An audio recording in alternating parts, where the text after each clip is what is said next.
Live everywhere. Daily Co's Radio on netrootsradio.com presents David Walton. Kagro in the Morning Show.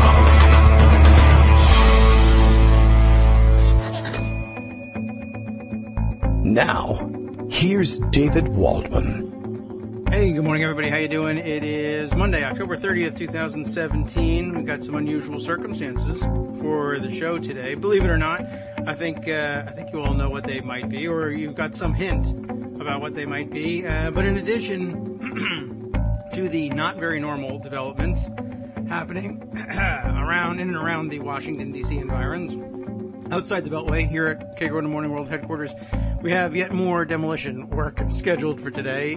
It's the demolition of Paul Manafort's reputation we'll be undertaking. Although I figured I'm a little late on what my plan was here. Now, as you know, we have some improvements going on here that will be, I'm sure, wonderful. It will benefit the show not at all, except in the psychic benefit it gives the rest of us here as we approach the show more calmly and serenely each morning, because, I don't know, we have a different color tile in the bathroom or something like that. Anyway, demolition going on. Hopefully it won't intrude too much on the show, but there's really nowhere to go today. Ordinarily, when things go haywire, I move from the second floor to the third floor to hide away in a quiet corner, but today there's work going on the second floor and the third floor. I'm in the basement today. Okay. Well, let's see if we can't we got a little note here from Justice to see if we can't bump up the volume levels a little bit. We're working on the old computer. We'll see if we can find all the controls to make that happen. And if not, look, we'll make do.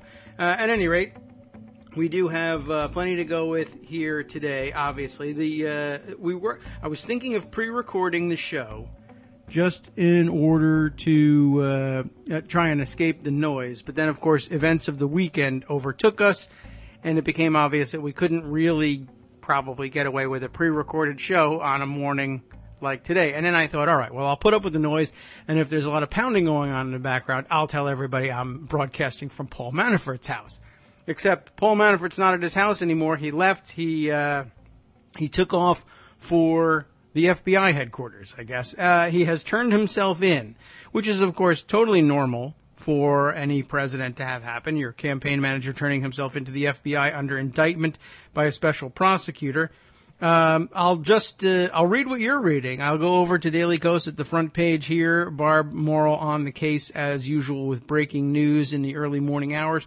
Paul Manafort, Donald Trump's former campaign manager, indicted. We were told to expect, over the weekend, indictments being unsealed and announced as early as Monday morning. And for the bulk of the day yesterday, everybody decided to pitch out the as early as Monday morning warning, the caveat, and insist that it was all going to come crashing down on Monday. But we did at least get this one indictment, and Manafort's turning himself in. I see the nice picture that Barb has picked here to illustrate what's going on. And you can't see the bottom of Paul Manafort's tie in this picture, but of course he's standing next to Donald Trump. You can, however, see the tail end of his tie peeking out from behind the front of his tie, which suggests that he has tied it in the Donald Trump fashion and is not using either Donald Trump's favorite mechanism for securing the tail end of the tie, Scotch tape, or putting it through the loop in the back of the tie and keeping things nice and neat that way. But it didn't work. It's peeking out. A little bit of traffic coming through the makeshift basement studio today in the background. Hopefully it won't interrupt too badly. But let's find out what's going on. Can we? Is there anything? New York Times is reporting on the situation here. Barb borrows from them. Paul Manafort and his former business associate Rick Gates were told to surrender to federal authorities Monday morning. No hope, therefore, of Donald Trump taking to Twitter and saying that the whole thing's preemptive. They're not really after Paul Manafort, but he's going to turn himself in out of an abundance of caution. No, they were told to turn themselves in. Otherwise, it was going to be pounding on the door 6 a.m. So they've done it. These are the first charges in a special counsel investigation, according to a person involved in the case. But you could have asked me that. I could have told you, yeah, there's been no charges. Thanks, New York Times. The charges against Mr. Manafort, President Trump's former campaign chairman, and Mr. Gates, a business associate of Mr. Manafort, were not immediately clear, but represent a significant escalation in a special counsel investigation that has cast a shadow, you might say, over the president's first year in office. This is a developing story. I agree with that. And, of course, Mark Sumner chiming in with some updates. Let's see. Barb posted this one at, I guess she posted it early in the morning, and it finally made it to the front page at about 8:40. We also have news then from Mark Sumner, who edited the piece earlier this morning as well. Rick Gates was a longtime associate of Manafort's, and his indictment may be connected to overseas lobbying or Manafort's string of multi-million-dollar mystery loans, which he encloses in scare quotes. However, Gates was also part of Trump-focused lobbying group America First Policies, which he formed along with Trump's digital coordinator, Brad Parscale, as a vehicle for channeling donations directly to supporting Trump, bypassing traditional Republican institutions. Gates left America First in March after his entanglement with Manafort brought unwelcome attention to the group. Manafort, let's see, there's a picture, some video of him surrendering to the FBI added to the piece by Laura Clausen. That's always helpful. While the indictment won't be unsealed until later today, Barb adds, the Wall Street Journal is reporting that the charges will include tax fraud. What a great time to be rolling out a tax program, of course. And by the way, that was Donald Trump's big dodge yesterday. His claim was that all of this activity was taking place so as to divert attention from his fabulous, Republicans' fabulous tax plan, which they were rolling out, which of course they weren't rolling out, by the way, and they weren't showing to anybody, and nobody had any idea what was going to be included in it, except that there would be a gigantic tax cut for himself and probably a tax hike for you. But that was the claim, that this was all being done. It was, what a big coincidence that they would be doing something like this. The Trump-Russia story would blow up right in the middle of their attempt to reform taxes. But of course, for one thing, I guess if that were an excuse, if you could not do something like this, if you couldn't pursue an investigation or do anything for that matter, while Republicans were getting ready to roll out what they were going to claim was the largest tax cut in history, there would really never be any opportunity to do anything. This is basically like their "it's too soon to talk about gun control" excuse, because when aren't the Republicans mulling for tax cuts and announcing that whatever stupid thing they've come up with is the biggest tax cut in American history? There's just not a day where that's not happening. We can't wait for that to finish before picking up the ball and doing anything at all. Anyway, I guess the president got his last licks in on the golf course on Saturday. He decided to skip the trip to Sterling, Virginia on Sunday presumably because of weather, or possibly because they told him, your campaign manager is going to be arrested on Monday, and maybe you'd like to huddle about that. It was still playing weather during the hours in which he usually visits the course, so it means something that he decided to stay away. Anyway, of course, he had a bit of a weekend himself. Let's check in again on what other pieces of information we got in this morning's update from the Daily Kos front page. Barb also adds a quick reminder for later today when Trump and company pretend they hardly knew Manafort, and they have tried that before. When Manafort first landed himself in hot water, Trump actually tried the old, he only managed my campaign for a little while, and I didn't really deal with him that much. We didn't really have very much to do with one another. She was recommended to me by somebody else. I let him run things for a while, and then I got rid of him. Don't forget, by the way, that Manafort lived in Trump Tower for quite a long time. I mean, if you've been listening to the show for any length of time, it's been a major theme for us how many crooked wackos live in Trump Tower. You know, if you're new to the show, you know that you won't know, but you'll know now that I call Trump Tower. I've always called Trump Tower the Mos Eisley of Earth. It's a hive of scum and villainy, and it's packed to the rafters with Russian mobsters, tax cheats, and various other American ne'er-do-wells, let's say, if you want to use a term like that. And it's always good to revive a term like that. By the way, those of you waiting anxiously for Greg Dworkin to join us to discuss the morning's activity and the weekend's news, I have news for you. I went out of my way, or I didn't go out of my way. Well, you know what? We'll say that, and then we'll make everybody feel bad for me. But in calculating whether or not I was going to be able to pull off a live show in the middle of all the chaos this morning, one of the major factors was, well, a day like today, of course, you don't want to be pre-recording if all this news is breaking. Not that I'm covering the news. I'm telling you about what's going on in my basement. But also, you know, this stuff is therapy for me and Greg, and it hurts to not be on the air when something exciting is happening. I didn't want Greg to miss out now that he's only got 3 days out of the week that he can join us. So I figured, what the hell, we'll wing it, and then at least Greg won't be grumpy about missing his chat session with all of you. You're his support group. We all are. And you're mine too. But I made it, and he didn't, because the big rainstorm that moved through the Northeast that ruined weather for people to the north and east of Sterling, Virginia, but not so badly for those of us that we couldn't have played golf if we wanted to, and they did want to. But it took out power in his home and Connecticut, which you know where he lives. You know he lives in Connecticut because he's Dem from Connecticut. And you also know from listening to the show something about his part of Connecticut, which is that if somebody drops a glass of water somewhere, the power goes out statewide. So we unfortunately will miss him today. I may be exaggerating the case, but he won't know because he's got no power. He can't listen. Anyway, let's see. What other updates have been added to the front page story?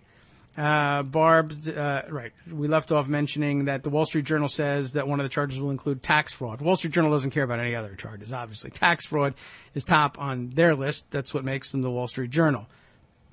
Barb also says another quick reminder here for later today when they pretend not to ever have known Manafort.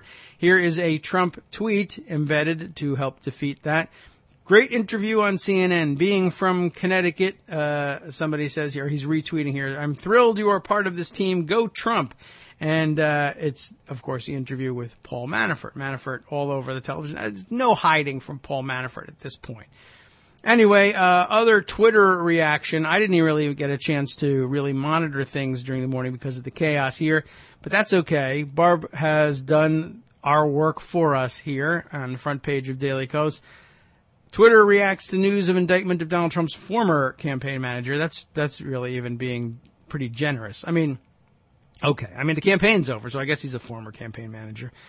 Let's see. We got Mike Valerio has an actual screen or a picture of his television screen of somebody driving Paul Manafort, presumably to the FBI office, and that's fun. WUSA 9, a local television station responsible for this one, a USA 9 photojournalist captures Paul Manafort leaving his Alexandria home with his lawyer. The lawyer's doing the driving. That's very expensive. Adam Blickstein tweets this, new from the Trump White House via the press secretary. Well, we welcome today's indictment and arrest of former Clinton campaign manager Paul Manafort. I think that's probably likely. Let's see. Indictment link the indictment link is on my Twitter. Is it okay? Excellent. Thank you very much, Justice. Need some extra production help here today. Let's see. Oh, you know what? I should probably check in. There's probably a million comments coming through here with a day like today. Lots of good photos, though, of Manafort walking his way to the FBI building. What else have we here? Wolfram, William K. Wolfram, to those of us who don't know him formally or personally. I bet Manafort's morning OJ tastes especially polonium-y today. Ooh, dark humor. Sean Hannity is excited. Let's see. A friendly reminder from Sean back in the day. Barb Morrill, again, including this one. A tweet to Newt Gingrich. Nobody should underestimate how much Paul Manafort did to really help get this Trump campaign to where it is right now. Well, we'll try not to underestimate that. I did also see Marcy Wheeler, Empty Wheel, giving out good sound advice this morning. Pro tip, she says, when your campaign manager is working for free, he's not working for you. And I guess it's funny. Trump is like uniquely suited to have fallen for this. You're going to work for free? That's great. Nothing thrills him more than the prospect of getting someone to work for free. He'll, of course, say, I got a great deal. I negotiated a great deal on a campaign manager. I got him for free. But it's a good point. Nobody works for free, least of all Paul Manafort. And the idea that he was going to do it should have been a red flag for anybody with a brain in their head. But of course, one, it's Donald Trump and he doesn't have that. And two, it's Donald Trump and he thinks it doesn't matter. If it comes in, if the balance sheet comes in at zero, he thinks not only does he think he's getting a great deal, he doesn't understand the concept of somebody else must be paying this guy, but he also thinks he negotiated that great deal. Even if you come to him and say, I'll tell you what, Mr. Trump, I'll work for free. He figures he negotiated that deal previously by being, having a reputation for being such a super savvy negotiator that people surrender right off the bat. As soon as you find out you're going to be dealing with Donald Trump, you come in and offer to work for free. I'm sure he actually believes that. Let's see. Here come the comments. Michael Musson commenting here, or said another way. I don't know what we're saying. Let's see. Maybe is there a link to previous tweet, or have I said something that he's restating? What week has the Trump-Russia story not been blowing up? Yes. Okay. Comment on the question of whether or not we're allowed to have a Trump-Russia development while Trump himself claims to be moving on taxes. But, that's true, too. It hasn't changed. Trump-Russia has been blowing up every week. Here's Justice's tweet to Natasha Bertrand's coverage of Manafort and Gates indictments. Is this a clip from the same article here? Manafort accused of laundering $18 million into the U.S. that he hid from authorities, says more than $75 million flowed through offshore accounts. That is, of course, not super duper surprising when we're talking about Paul Manafort, only because we've been reporting about this for a long time. Once again, I guess kudos to the media that we love to beat up on. The only reason I have that information available is because of the reportage of many excellent reporters all around and making their stuff available to us. I have clicked the link, Justice, and I've gotten nowhere. So, okay. I downloaded something. What did I get? A PDF of some kind? Let's see. Here we are. The redacted versions of their indictments. Now, will a redacted indictment tell me anything? Let's go and see. Adobe is going to take its sweet time bringing this one up. Okay. Yes, a 31-page indictment. How exciting. So where were they indicted?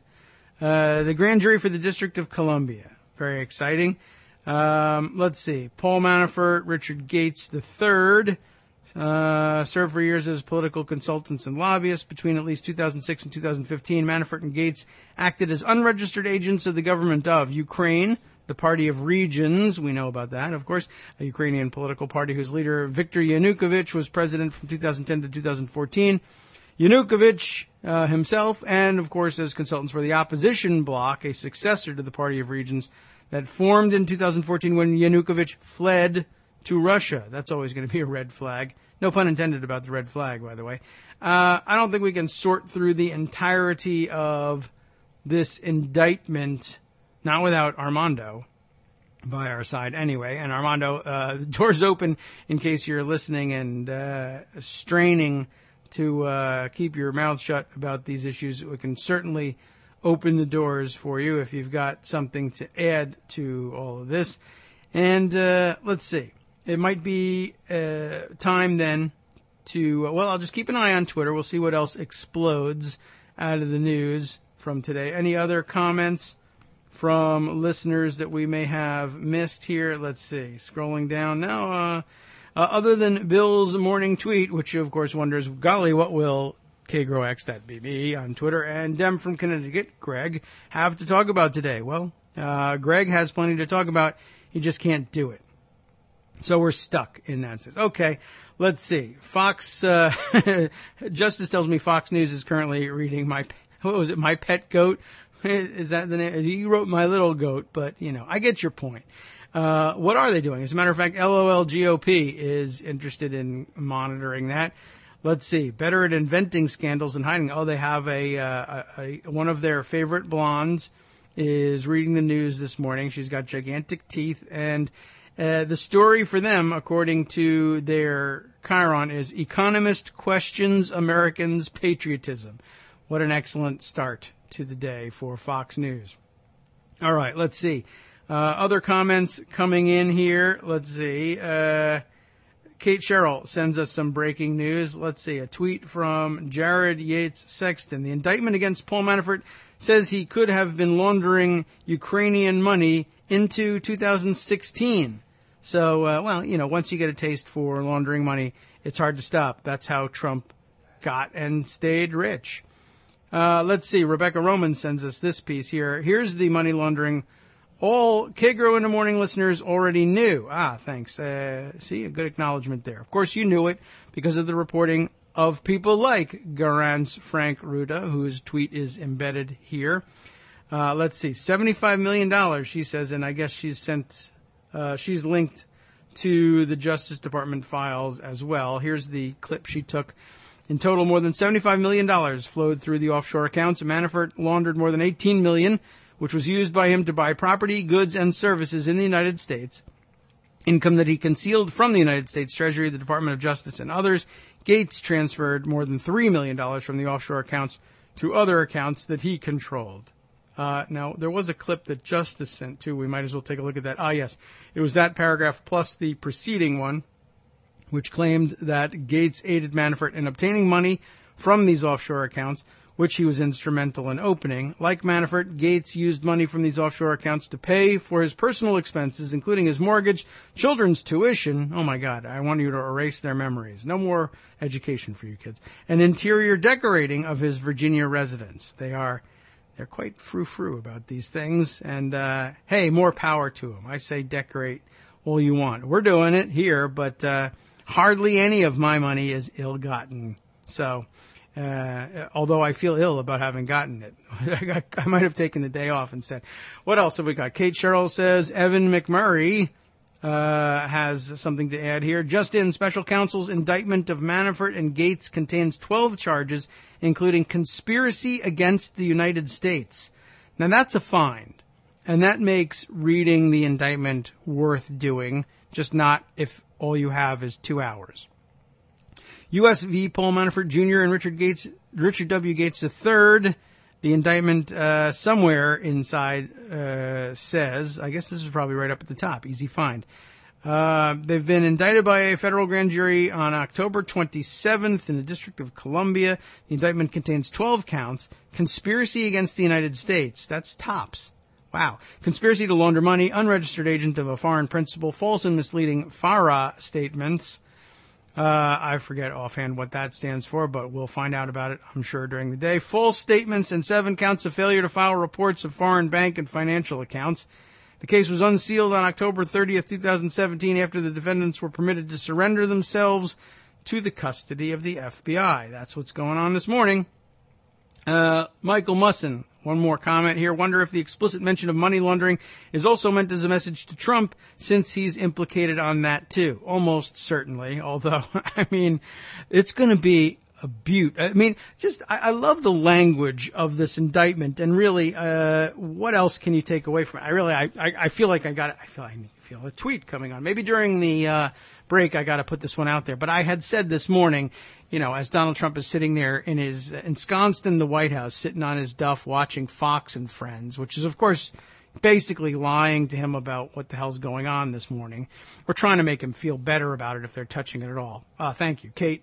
My crowd source of my production today. Kate Sherrill says FARA is and FARA is not just, it's not Farrah Fawcett, it's Foreign Agents Registration Act, which makes a good deal of sense considering what he's been charged with.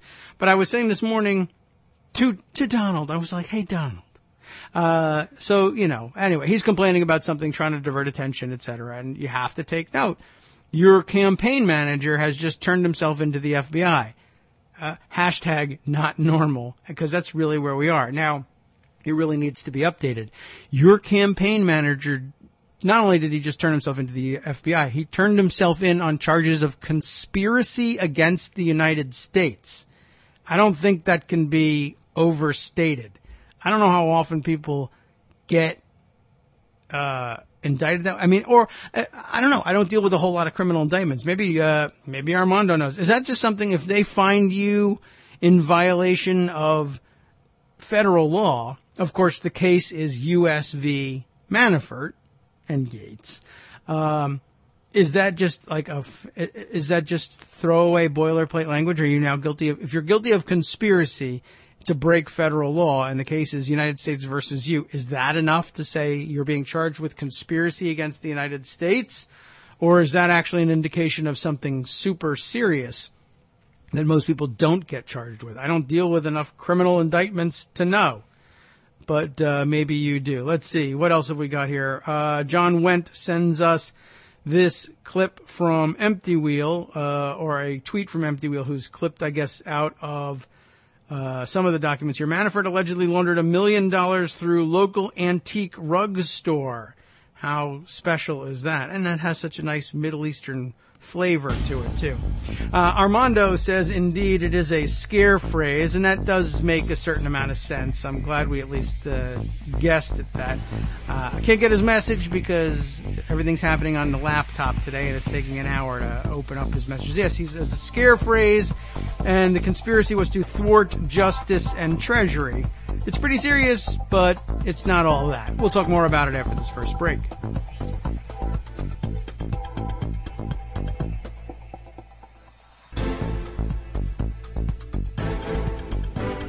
We are back now live for the tail end of our music. Yeah, had a little trouble finding all the buttons today. We're going to experiment too with some of the background noise here. Getting rid of there was the AC fan was running in the background, and down in the basement where the big air return is, it was producing quite a bit of white noise in the background. I don't know whether this cleans it up or whether we find out that it was muffling some of the noise from upstairs. Maybe we'll turn that fan back on. We'll let Justice decide how the sound levels are.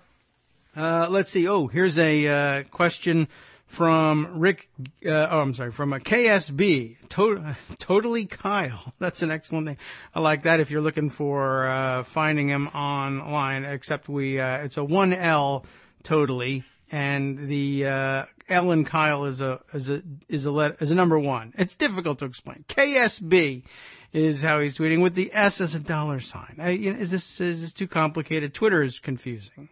Anyway, more important is the question, isn't Rick Gates the guy that made the GOP platform officially pro-Russia at the convention?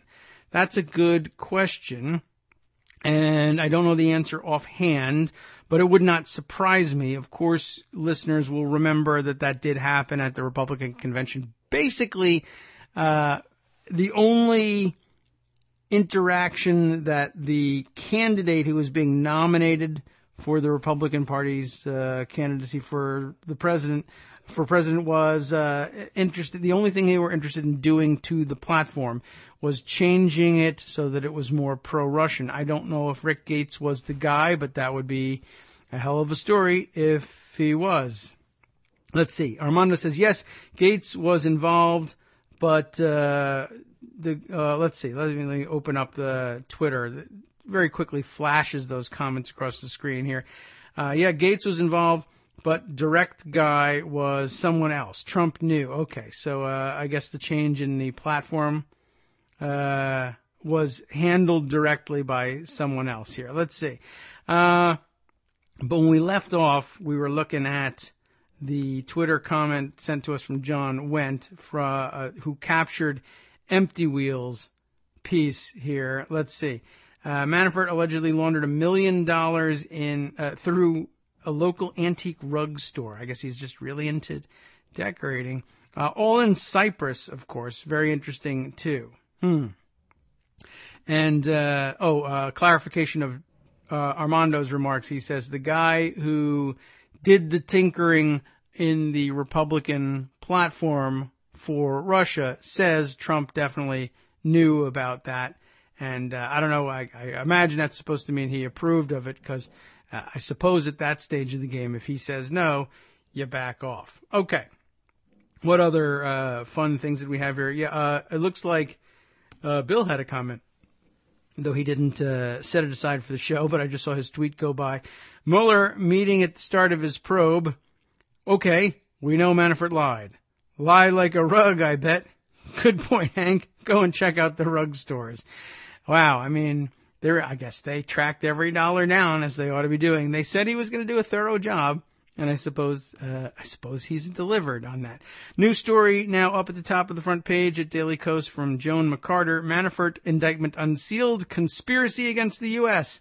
and money laundering included, as we have found out. This piece also illustrated with a nice photo of Manafort attempting to block his face from view as he's being driven to the FBI building. The indictment against Paul Manafort and his former business associate Rick Gates has been unsealed, and leading the list of charges is conspiracy against the United States and money laundering. In order to hide Ukraine payments from United States authorities, the indictment reads, from approximately 2006 through at least 2016, Manafort and Gates laundered the money through scores of United States and foreign corporations, partnerships, and bank accounts through at least 2016, falsely and repeatedly reporting to their tax preparers and to the United States that they had no foreign bank accounts. That's crazy. That's just the beginning, she says. Stay tuned. One small update. There are 12 counts in the indictment in total. We read through them a minute ago, so I think we're all up to speed there. I do have, in the absence of Greg himself, we do have the abbreviated pundit roundup, which we might walk through just to see what else is going on before diving into Pocket and discussing all the other insanity of the weekend. Let's see. Yes, Jack Schaefer at Politico, writing about the Republicans' last best attempt, the Uranium One situation, which, by the way, yes, I will mention, I'm sure it's in here. Yeah, it's the very next item, is the total demolition of the Republican talking points on AM Joy yesterday. And that took things, I mean, the 2-minute demolition of that story was pretty amazing, widely circulated on Twitter yesterday. Maybe even deserves a playthrough of the segment. I think it really only took about 2 minutes to do the whole deal. But here's Schaefer writing in Politico, in top item in Greg's abbreviated pundit roundup. The new interest in a Uranium One scandal Trump has fanned with his Twitter feed fits this pattern. What pattern? Well, I don't know. But the important part is it fits. As assessed by factcheck.org, Snopes, PolitiFact, and The Washington Post, this is the pattern, I guess. There doesn't seem to be much to Trump's shouting. He could be right. The Russians might have bought the House of Clinton. She might be the Moscow candidate. Or the ballyhoo might just be the Benghazi crap retreaded for another roll around the track. In any event, no matter what Hillary Clinton's sins, they have nothing to do with the Trump-Russia probes, so if we're going to tussle over them, let's put them in a separate lane. But the scandal, and that's being generous, is less about Trumpian word war, the forging of public opinion through the services of the Fox News channel and the sideshow of the uranium story, than it is about Mueller's ultimate findings and his power to bring criminal indictments. Mueller's team, which has kept radio silence since mustered into being in May by Deputy Attorney General Rod Rosenstein, has steadily been building its evidentiary munitions depot in a secretive bunker that so far has been impervious to the counter-assaults of the White House. Mueller's staff has issued subpoenas in profusion and interviewed Rosenstein himself, dossier author Christopher Steele, top and current former intelligence officers, and former Trump administration officials, and plans to interview the current administration officials, culminating almost certainly with an interview of the president. And now Greg says, watch this, the segment from AM Joy. The guest, Jen Kearns, a contributor at the super conservative Washington Examiner, I guess, attempting to defend the Trump position in all of this. And this clip circulated by everyone and their mother on Twitter, but in this case by Jay Rosen. So that tells you that the journalism professors were impressed with this. He comments on this. Have you ever seen Wolf Blitzer do this? Or Brian Williams? That was a question on everyone's mind, having seen this brilliant 2 minutes. Look, I'm going to play it and roll it. You can hear it. You can imagine the people's faces. If by some chance you're one of the 3 people in the world that didn't see this on Twitter yesterday. The last week or two, that there was a Russian spy who was getting close to Hillary Clinton. This was reported in the mainstreams. You have Bill Clinton, who is accepting $500,000. We're not going to get to. You know what? In fact, I'm going to. I can't help but comment on this. So, of course, Kearns is cracking a wry smile as she's trying to claim that there's something serious going on in all of this. And I don't know who else is here on the panel, but it's Joy Ann Reid who hosts the show, and she demolishes this, which is going to be easy enough to do. You can hear that Kearns isn't quite prepared to deal with this super smoothly. What did she say? The report comes from the mainstreams. Like, that's the excuse here. Now there's another female voice chiming in the background, and I can't tell. It's too small in the photo here, and some person's not identified. With the objection, but this is all old news, and I appreciate that she's trying to offer a true defense against this, but that's I think the weakest of the rejoinders to all this is that this is all old news. I mean, it is, and there's a certain context in which it scores a point, but anyway, it doesn't matter because Joy Reid takes care of business from here on in. Yeah, but I want to ask you a couple fact-based questions. Sure. Who got the money when the Canadian company was sold to the Russian company, Uranium One? Who received the money? I presume the company, but look. Yeah, okay, second question. Mm-hmm. Who approved the sale? Because when any sort of uranium or any company that sells sort of sensitive type products, and by the way, the uranium that's mined in these mines, right, is for nuclear power. It's not for nuclear bombs, right? But when that happens, there is an organization called CFIUS that approves it. Do you know what CFIUS stands for? Yes, absolutely. What does it stand for? Committee on Foreign Investment in the United States. Kagro in the morning told you that. See, we kept you up to speed. How many people sit on that committee? 9 members. How many have to approve a deal like this? All 9 of them, members. I believe. How many Absolutely. approved this deal? 9 of them. Did Hillary Clinton sit personally on that deal? No, but she did pushed not. for it. She did not. Hold on. Who is the person who donated to Hillary Clinton who is related to and had an investment in Uranium One? What is that person's name? Do you remember their name? They are board members of Uranium One, donated up to $143 million. Tom Hustra. Oh, good attempt there. Just by the way, I want to point out one media training thing that they teach you there. Or this could go training either way, either for the interviewer or the interviewee. You don't want to answer the question they pose to you. Too simple. What is the name of the person they're looking for? You want instead here to try to spew out supposed facts about what makes that person a terrible person. It was a good try, but of course Joy cuts it off almost immediately there. And when did Tom Hustra, did he own any assets in Uranium One at the time that Hillary Clinton was Secretary of State? I don't know that, but here's what I would sold them. Here's what I'd like to know. So hold on one second. You want to know sold them years before. Yep. So what you're talking about is a deal that 9 members of CFIUS approved unanimously, none of whom was Hillary Clinton.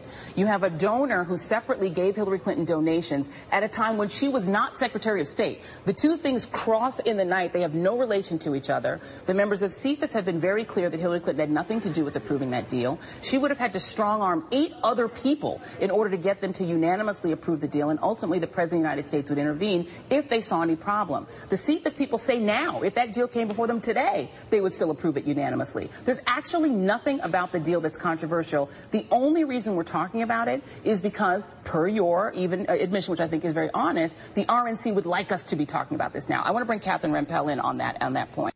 I guess that identifies the additional voice in the background. By the way, this was beautifully timed. Some of the noisiest, I hope, of the demolition work was going on inside of that 2 minutes.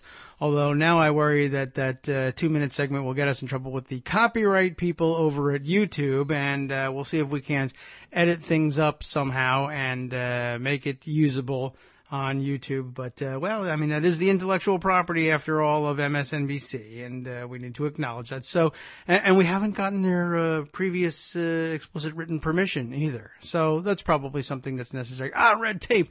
Let's roll back these crazy regulations, shall we, and free up the enterprise that is the mighty engine of enterprise that is the Kagro in the Morning Show. All right. Now, moving on with Greg's morning roundup here, the abbreviated pundit roundup, the New York Times version of the story. Why not take their best clips of everyone, and that way we can pretend that Greg was with us delivering them. Trump tries to shift focus as first charges reportedly loom in Russia case. President Trump's frustration at the investigations into his campaign's ties with Russia boiled over on Sunday as he sought to shift the focus to a litany of accusations against his 2016 rival, Hillary Clinton. A day before the special counsel inquiry will reportedly produce its first indictment in the case. In a series of mid-morning Twitter posts, Mr. Trump said Republicans were now pushing back against the Russia allegations by looking into Mrs. Clinton. But the president, who has often expressed anger that his allies were not doing more to protect him from the Russia inquiries, made it clear he believed that Mrs. Clinton should be pursued more forcefully, writing, "Do something." Everyone was confused about exactly what he meant or who he was even talking to about "do something." In the most generous reading, of course, he is looking for, I don't know what, investigative reporters to be digging around and try and come up with a scandal that she's involved in instead of one that he is involved in. At worst, the least generous reading of it, of course, and a plea to his supporters to perhaps, well, who even knows what, take up protest signs at best, take up arms at worst. I don't know. I was just struck by the fact that we were literally looking at someone who was president of the United States, spending his time sitting on a couch inside the White House, you know, screeching for somebody to do something. Supposedly the leader of the free world, the most powerful man in the world, et cetera, et cetera. Somebody figure out something to do here. He did not specify, the New York Times writes, who should take such action, though critics accused him of trying to improperly sway the inquiries. The Washington Post version of the story follows. Frustrated with the Russia investigation, Trump demands Democrats and Hillary Clinton face more scrutiny. I think frustration is in the lead line and or the headline of both pieces here. On Sunday morning, President Trump expressed frustration that his campaign is under investigation over possible ties to Russia's plot to influence the 2016 election, but that his former opponent, Hillary Clinton, is not facing the same level of scrutiny because, of course, she allegedly did not win that election, even though she got more votes. So maybe he's onto something. In 4 tweets sent over 24 minutes, Trump wrote, "Never seen such Republican," now all caps, "anger and unity as I have concerning the lack of investigation in Clinton-made fake dossier, now $12 million, question mark." He's, of course, conflating all sorts of numbers in that. The uranium to Russia deal, it didn't, of course, go to Russia. The 33,000 plus deleted emails. Can you believe he's still on that? The Comey fix, which lost the election for her, and so much more. Instead, they look at phony Trump-Russia collusion, which doesn't exist. The Dems are using this terrible and bad for our country witch hunt for evil politics. He's such a dummy. But the R's are now fighting back like never before. There's so much guilt by Democrats / Clinton, and now the facts are pouring out. Do something. This guy is clearly the dumbest person ever to occupy the office of the President of the United States. I don't think there's any possible contender. Reality, as Greg notes, has a liberal bias. Benji Sarlin here tweeting, with Trump and allies whipping base into hysteria against investigation, this is where even a handful of senators could make a difference. They need to come out and shut down his alternative views of reality and his use of alternate channels to try and influence the investigation. NBC chiming in here to let us know with their polling. Trump's approval rating drops to lowest level yet in new NBC News Wall Street Journal poll. Not surprising, of course. Let's see. Among all voters, we're now looking at a 58-38. 38% approval rating, 58% disapproval. Democrats, obviously going to be somewhat lopsided in their approval. There's still 7% of Democrats who approve, and presumably some of them are those who approve because he's destroying the Republican Party. But it may very well be that there are other people just reporting that they're Democrats when they're not. 7% approve, 89% disapproval, 81% approval, though, among Republicans, which is still pretty remarkable. And independents, where we're always directed to look to get a better sense of where things stand. 34% approve, 57% disapprove. That's pretty darn close to all voters as a whole. Again, 38-58 among all voters, 34-57 among independents. Let's see, a Kyle Griffin tweet here about the NBC Wall Street Journal poll. Trump's approval rating hits lowest level of presidency, 38%, down 5 points from September, showing the trend lines. Ron Brownstein saying also below 40% in Fox and just 35% in Gallup, with his non-college white numbers down to under 50% in NBC Wall Street Journal and Fox versus 2/3 share of their vote in 2016. An interesting note.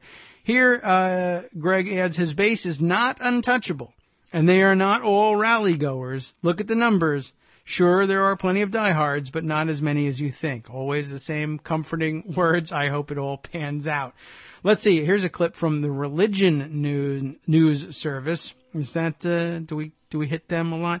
Christian America, and that's in quotes. Christian America dwindling, including white evangelicals, study shows.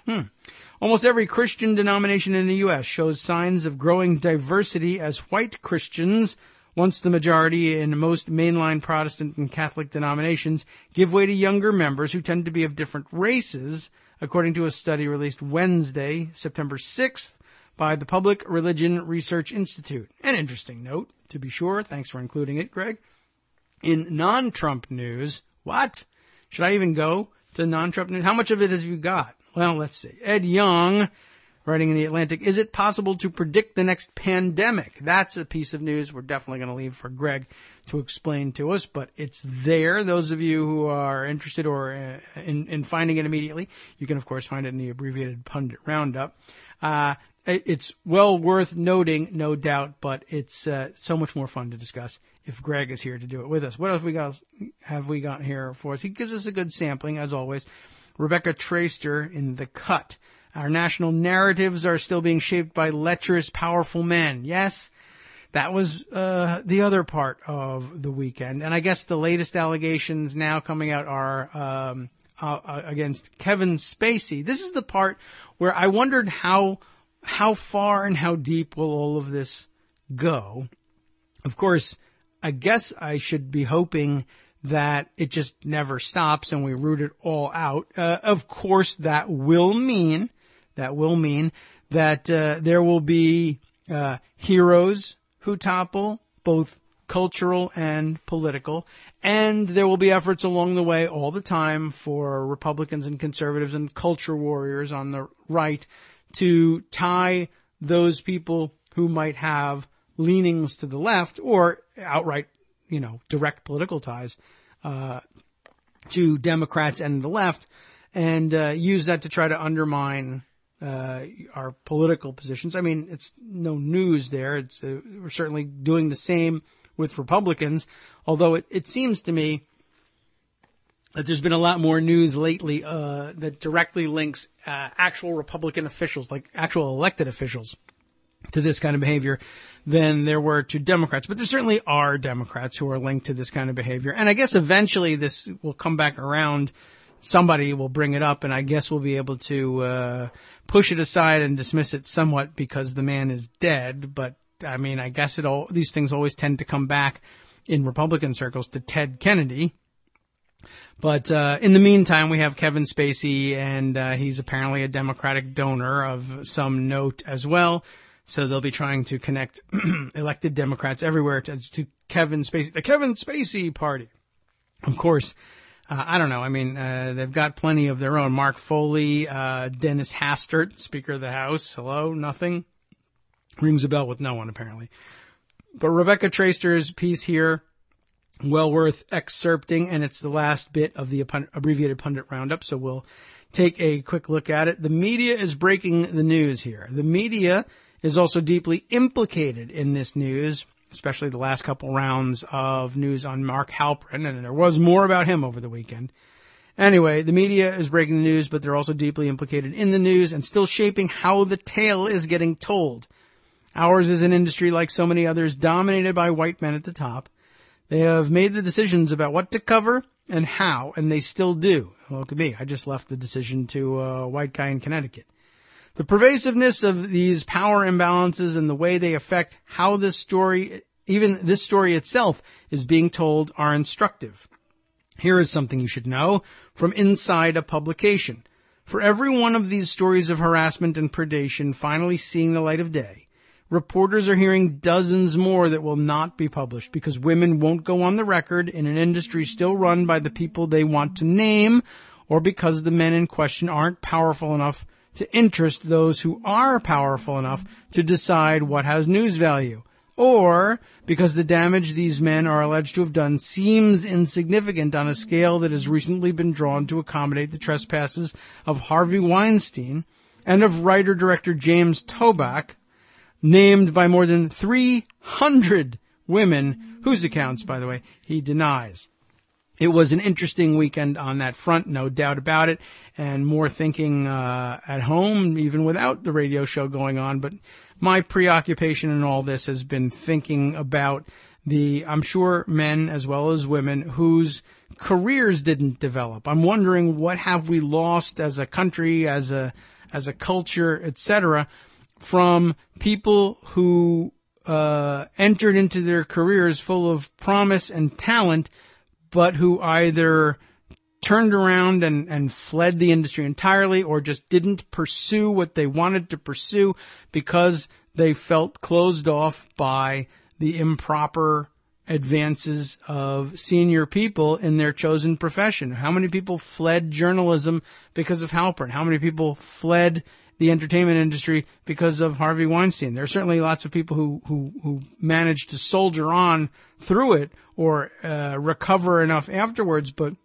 what avenues were closed to them along the way? How much did it set them back? There's no way of ever evaluating that, of course. It's just difficult to think about and difficult to account for. Let's see. There's, of course, more news on the Whitefish Energy front as well, and I'm certain that appears somewhere already on the front page of Daily Kos, but with all the Manafort activity, it will take probably considerable amounts of scrolling to find the story, so I'll borrow instead, for the sake of saving time here, from the Talking Points memo, folks, and grab their piece on it. Whitefish Energy apparently very disappointed. That's a quote. Very disappointed by Puerto Rico canceling contract. Armando was correct on that. Yeah, he was pretty sure that contract was going to just disappear pretty damn soon, and so it has. Here, a Associated Press piece that TPM has run here. I credit TPM because that's the URL where they've parked an Associated Press story. The trick works again. San Juan, Puerto Rico, Whitefish Energy Holdings says it's very disappointed that authorities in Puerto Rico have canceled its $300 million contract to help rebuild the U.S. island's, electricity system. The contract has been questioned because the company has only 2 full-time employees. Well, that wasn't really the reason. When the contract was awarded, and is based in the Montana hometown of the U.S. Interior Secretary. Whitefish spokesman Chris Chiams tells the Associated Press that Sunday's cancellation will only delay efforts to restore power to Puerto Rico, and that may be true, which was hard hit by Hurricane Maria. Of course, it may also do something else. It will delay efforts, but that's not all it will do. It may also save them a tremendous amount of money and or heartache. Chiams, I'm guessing at his pronunciation of his name, says Whitefish has already brought 350 workers to the island and expected to have a total of 500 this week. He says it completed critical work, including a project that will soon lead to 500,000 people in San Juan getting power. So I could see why they would be very disappointed. They're missing out on $300 million. I'd be disappointed by that too. Let's see. What else have we got here? Oh yes, you know what? Something else we really need to catch up on here.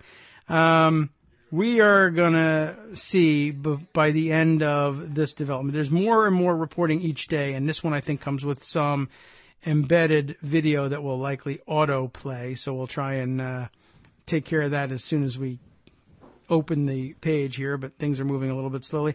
ABC News. I grabbed an ABC News report about this. More and more reporting about exactly, or at least some of the information about what went down in this attack in Niger that killed the 4 U.S. service members, that then led to the crazed uproar and the Twitter fight and the fight in public between, I don't know, let's see, President Trump and Congresswoman Wilson and Sergeant Johnson's widow, and the phone call and the disrespect and the differing interpretations of the treatment that Trump extended to her and to other Gold Star families, and of course his bragging, which turned out to be untrue as usual, about having reached out to all of the Gold Star families from his tenure in the White House.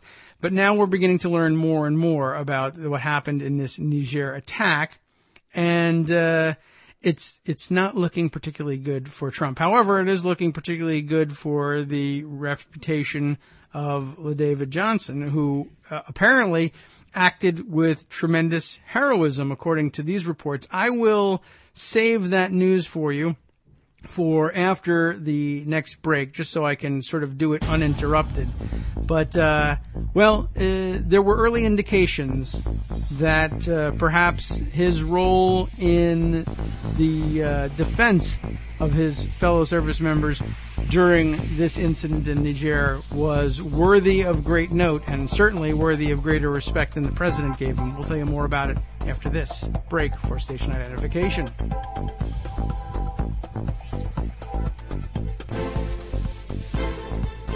Welcome back now to the Kagro in the Morning Show. When we left off during or just before this short break, we were queuing up the ABC News report on what happened in this incident in Niger. Nearly 1 month after this deadly ambush that killed 4 American soldiers, ABC News has learned new details about how the attack unfolded on October 4th, including how a small group of Americans went back into the firefight to locate a vehicle that had become separated from the group. The team of 12 Americans and 30 Nigerian soldiers, not Nigerians, but Niger, soldiers from Niger, not Nigeria, were departing the village of Tongo Tongo in 6 to 8 vehicles when they faced what sources close to the investigation described as a sophisticated ambush on either side of a tree-lined road. The Americans were in 3 of those vehicles, which consisted of 2 pickup trucks equipped with machine guns and an unarmed land cruiser. According to senior U.S. intelligence source, more than 50 ISIS-linked fighters who attacked the convoy appeared to be well-trained, seasoned force who used machine guns, mortars, and rocket-propelled grenades. As they took fire, Americans in a lead position got out of their vehicle to return fire, the officials said, but as the fight intensified, the group of Americans and Nigerians decided to get out of the kill zone, that's a good idea, and move forward approximately 200 yards. That doesn't feel like it's a great deal of distance from the kill zone, but I guess if there's a border to the zone, you want to be on the other side of the border of the kill zone. We'll leave it to these guys. They seem to know best. The 2 U.S. pickup trucks, taking enemy fire as they progressed forward, suddenly realized the land cruiser was nowhere to be seen and were unable to make contact with the vehicle.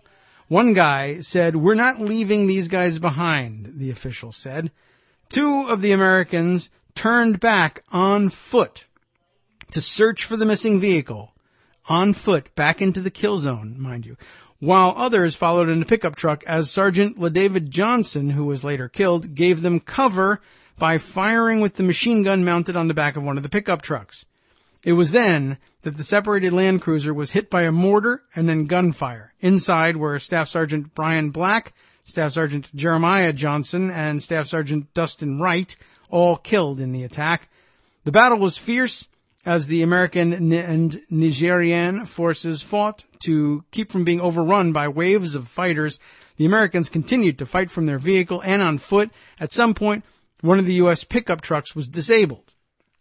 They were running, the official said. They were being chased and being fired upon. According to the official, Sergeant LaDavid Johnson, whose body was not located until 2 days after the attack, became separated from the rest of the group, possibly because he was ejected from one of the vehicles as it bounced across the rough terrain. He was up there firing the machine gun and apparently got bounced out. Now remember, this is all about we're not leaving anybody behind. We're going back to get everybody. But he gets bounced out of the vehicle and is unfortunately what?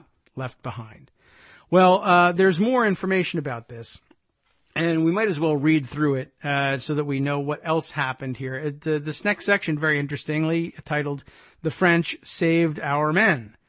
2 hours after the first shots were fired and 1 hour after the Americans called for help, I guess they fought for an hour before they even called anybody, French Mirage jets buzzed low over the battle space. Though they didn't drop weapons, the action caused the enemy to cease fire and began retreating into the local population. French special forces, accompanied by one to two U.S. Army Green Berets, would arrive in French Puma helicopters from, oh my goodness, I couldn't even begin to tell you. What is this? If I were well versed in the town names in Burkina Faso, I'd find this easier. But let's see, Ouagadougou? How's that? Is that a good attempt at pronouncing this? It's probably horrible. Anyway, they arrived from Burkina Faso, which is not Niger, to evacuate the wounded Americans. The French saved our men, the official said. Yes, we lost 4, but we would have lost everybody if it wasn't for the French.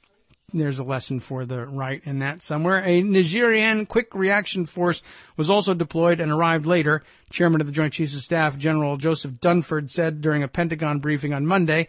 Later, a team that investigated the scene of the attack reported the fighters used perfectly spaced firing positions along the road, suggesting a level of sophistication to the ambush. As NBC News learned earlier this week, a team of U.S. and Nigerian forces was given a second, potentially more dangerous task after completing a routine reconnaissance mission on October 3rd. According to 2 senior intelligence sources, the new task was to kill or capture a high-value target believed to be in the area. That target, codenamed Naylor Road, is one of the top 3 objectives in Niger, with ties to both Al-Qaeda and ISIS. But the change in plan meant the team was out for over 24 hours, putting them at greater risk. Leaders on the ground had assessed that contact with the enemy was unlikely in the original mission, Dunford said. It remains unclear if the forces had adequate resources to pursue the new task. A second U.S. Nigerian unit was directed to meet up with their patrol, but when they could not, the original 12-member team and their Nigerian partners were told to proceed anyway. They should have been up and back in a day, but because they were up there so, it says here, effing long on a mission that morphed, they were spotted, surveilled, and ultimately hit, the official said. When they reached their destination in the early morning hours of October 4th, the soldiers found an abandoned campsite instead of Naylor Road and decided to head south back to base camp. Along the way, the group stopped in Tongo Tongo around 8:30 a.m. to allow the Nigerian forces to resupply. While there, the Americans met with the village elder, who was obviously and deliberately trying to stall them, according to the official. When 2 motorcycles raced out of the village, the unit suspected something was definitely wrong. They didn't travel more than about the length of a football field before they came under attack. Despite suspicions raised among the group about the village elder, the official told ABC News that he was the person who handed over Johnson's body to local Nigerian troops on October 6th. That, of course, doesn't serve to get him out of that implication, but it's an interesting service nonetheless. I guess the serious point here is thinking about what was up at the top, about them being part of a convoy, coming under attack, escaping the kill zone, but then saying we have a responsibility to turn around and provide cover fire as we try to get the rest of our team out of there. And it was at that point that LaDavid Johnson is killed along with these other 3 troops that were killed in the Land Cruiser that didn't make it out of there. He gave his life here, not just in service of his country, but in an attempt to bravely return to a firefight that he had basically escaped from and try and extract his fellow team members from it. And this is the guy with whose widow Donald Trump is engaged in a battle. He's busy calling her a liar, while her husband eventually may find himself being posthumously awarded the Congressional Medal of Honor. Now, the truth is that that's a process that takes an awful long time, and I couldn't tell you off the bat whether or not this is something that's likely to come through here or not. I don't know enough about the process, but there's clearly something in the offing here.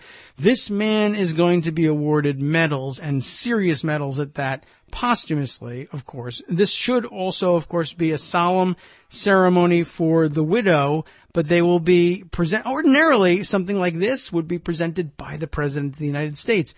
President A-hole here is going to end up having to award the Congressional Medal of Honor to the widow he's been calling a liar on Twitter for like a week. This is an extraordinary situation. Of course, it doesn't have to be presented by the President of the United States. And in this case, it certainly won't be. But they actually have to go and search around for somebody else to clean this mess up. This guy is going to be up for the Medal of Honor. This guy's going to get, I'm sure, one of the stars, right? Bronze Star, Silver Star. This is extraordinary bravery under fire. And giving your life up for your team members. Something's coming here. And the president, if he wasn't already orange, would be standing there red-faced. But, of course, he has no shame whatsoever. But honest to God, this was something that struck me. This would absolutely bury anybody else. This would be the effing finish to your career. But the Trump zombies are so hypnotized by all this. This is really going to be something. They're going to be calling for the firing of the military officials who approve medals for this guy. It's really going to be amazing. I guess, to use a hackneyed phrase here, mark my words on that. I don't like to use that phrase because, who knows? I'm not predicting the future, and I'm only working off of other people's reporting here anyway. But observation not made in the fine reporting from ABC News.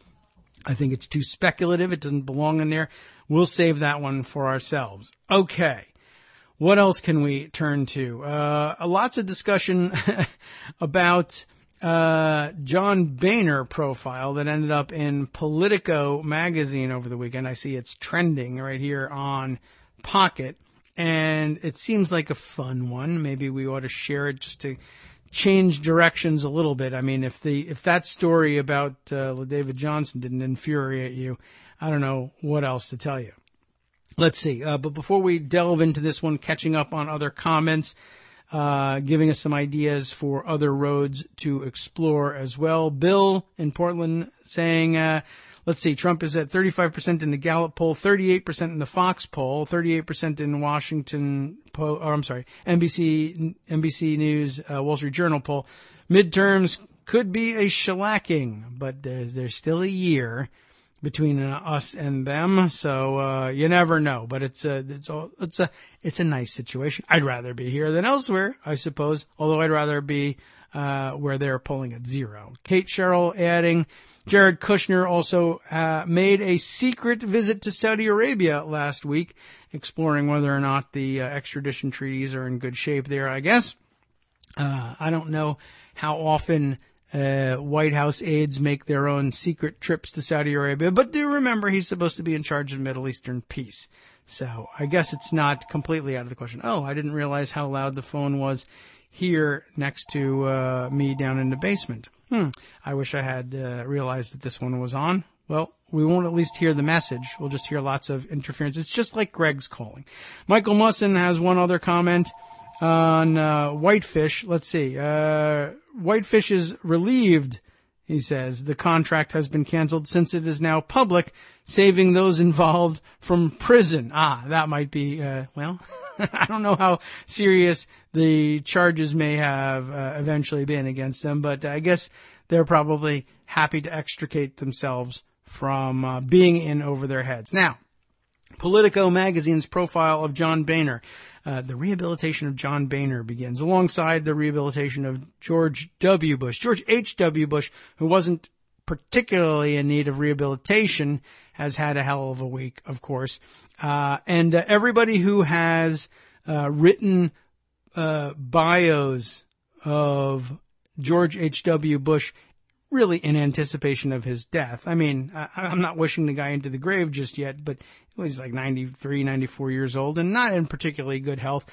And it pays. The news industry has these things ready. People write up the bios so that they're ready when a death that's anticipated happens. But everybody's having to rewrite their bios, or at least having to have the conversation in the editorial suites over how much of this latest round of revelations to include in this thing. Anyway, John Boehner is enjoying a rehabilitation of his reputation, including getting himself photographed like he does for this article, repairing his lawnmower, which is very interesting. And everybody's now nostalgic for John Boehner, who was, by all measures, an intransigent and spiteful conservative Republican. But, I mean, I guess the only measure against which he comes up looking good is insanity, like Donald Trump.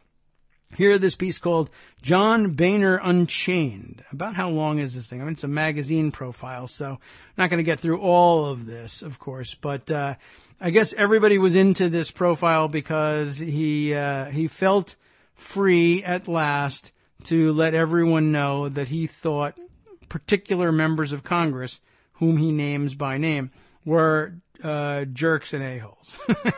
That's always worth hearing about. I'll give you a flavor of the stuff anyway to tease you into reading it on your own, unless, of course, the noise is so bad that I find that I can spend 2 hours reading it to you tomorrow, pre-recording it. Okay, let's see. Datelined West Chester, Ohio, where he's living these days. He swings the golf club like a right-hander, which he is, but putts as a southpaw. Oh, that's just cross-handed putting. That's not a big deal. I do the same thing. That's a very widespread, popular technique for putting to reduce the lateral motion in your swing. But okay, maybe it's a metaphor for conservative politicians who often turn to liberals in crunch time. But I'm too busy losing $20 on this hole to appreciate it. Our writer here is Tim Alberta, who I guess never ran into cross-handed putting, or just thought he had too good of a metaphor to leave aside here. We're on the green now, surveying his 10-foot par attempt, a modest breeze transporting his tobacco cologne. With a posture as unique as his personality, back hunched over, nearly parallel to the turf. Got the Arnold Palmer special there. Left shoulder dipped well below the right, fingers interlocked around a grip of blue rubber. He gazes downward and shuffles his feet. The veins are still dancing in his muscular, leathery legs. Yow. As the blade retreats from the ball, and it's apparent within moments of their reunion that something isn't right. As the Titleist Pro V1 finds its resting place several feet shy and slightly west of its final destination, he can't mask his frustration. And he says, "Nice one, Boner," he mutters. I guess he calls himself that, as we all called him, when he screws up in golf. Anyway, that'll give you a flavor of the sort of stuff that he's now feeling free to discuss with others. And like I said, he names names and tells you who's a jackass and why. And everybody's reading it and sharing it. It's something we might spend more time on another day. But hey, the president's getting indicted, or his people are getting indicted today. And we got to keep an eye on that. Let me just double check what's happening on Twitter. Anything else coming up this morning before it's time to turn to other stories? I guess not. Okay. What else is in pocket that deserves mention today?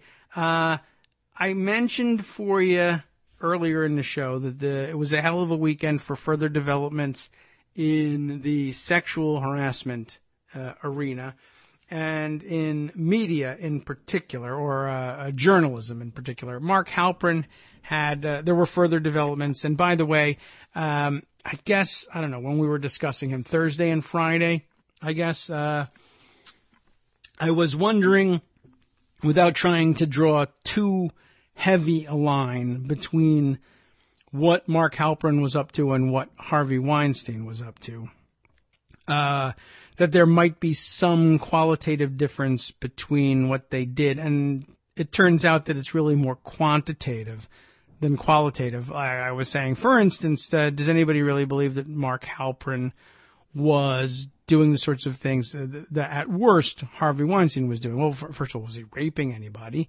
And that one I haven't seen come up. But in particular, I was wondering, which is maybe a bit disgusting thing to be wondering about now that you think, especially with Mark Halperin. But was he, taking his clothes off? Was he pulling his pants down in the office and exposing himself to women in the workplace? And I thought, no, surely Mark Halperin, no.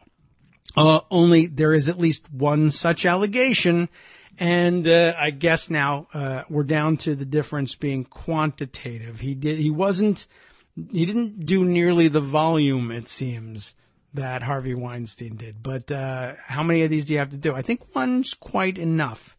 Anyway, so that came to light as well. And I don't know if there's really much worth adding to that, except that he's in pretty serious trouble now. But we also, by the way, also over the weekend, I think we got up to 5, perhaps 6 accusers of George H.W. Bush, including, by the way, a former Republican state Senate candidate, where, I'm not sure, I have a report from The Hill that'll tell us about it. Former GOP state Senate candidate accuses George H.W. Bush of groping her. Julia Manchester writes for The Hill. It was up in Maine. Former Republican candidate for Maine's state Senate on Friday accused George H.W. Bush of groping her years ago, making her the 5th woman to recently accuse the former president. Amanda Staples said in an Instagram post reported by the Portland Press Herald that she visited the former president at his family compound in Kennebunkport during her campaign in 2006. Staples claimed that Bush grabbed her from behind during a photo op, once again, saying, "Oh, I'm not that president." I don't really know. I mean, is that supposed to be Bill Clinton reference, I guess? The episode is similar to stories shared by 4 other women accusing the former president of such behavior, coming amid a broader focus on sexual harassment in media and politics. By the way, one of the more controversial comments about all of the sexual harassment stories over the weekend, I don't even recall who made it, but I think perhaps was it a Politico journalist who had proposed, for whatever reason, that his solution for minimizing the risk of sexual harassment at the workplace was having a closed door meeting of any kind a fireable offense. Now, he got immediate pushback on that as an awfully stupid idea. It's certainly overbroad, no doubt about that. But I thought the best rejoinder to that, and I wish I had the tweet handy, but credit where it's due if I can figure out who wrote it. And I think with a little scrolling and a note to self to do that scrolling after the show, I could come up with it. But they said, George H.W. Bush is grabbing people on the ass in the middle of a photo shoot, a public photo op. It doesn't matter. Location is not the situation here. Location is not the problem. There was no closed doors here. He waited to be on camera to do it.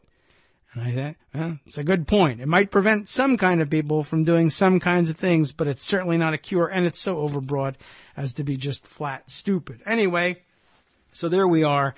Amanda Staples is the name of the former state Senate candidate from Maine who reports being the 5th, or has become the 5th woman to accuse George H.W. Bush of groping her.